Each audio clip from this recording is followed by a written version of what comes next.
Exodus 34 says, keeping mercy for thousands, forgiving iniquity, transgression, and sin, and that will by no means clear the guilty, visiting the iniquity of the fathers upon the children, and upon the children's children, unto the third and fourth generation. This is God describing himself, right?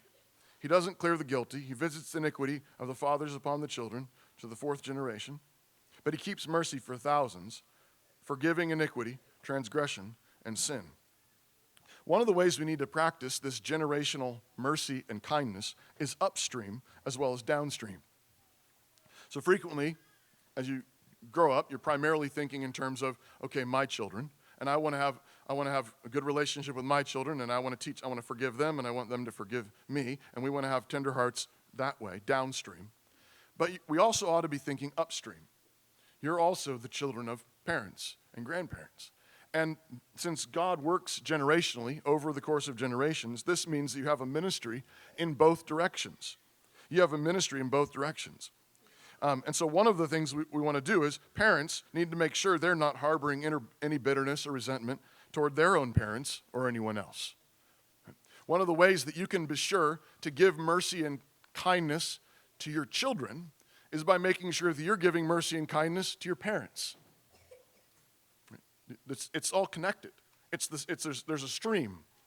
It's a stream. And you can't have muddy water upstream and for you to be giving clean water downstream, right?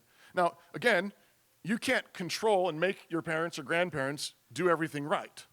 But what you can do is have forgiveness for them. What you can have is mercy for them. You can have compassion for them to whatever extent you can have it for them, right? Now you're ministering upstream and downstream. And incidentally, this means that children, you have a ministry to your parents right now. If you can hear my voice, you're a kid in this room, right? You can be compassionate and tenderhearted to your parents.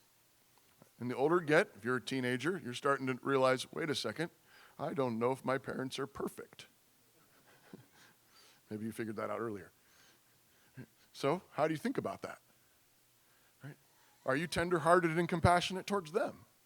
Are you gracious toward them? You're a Christian, right?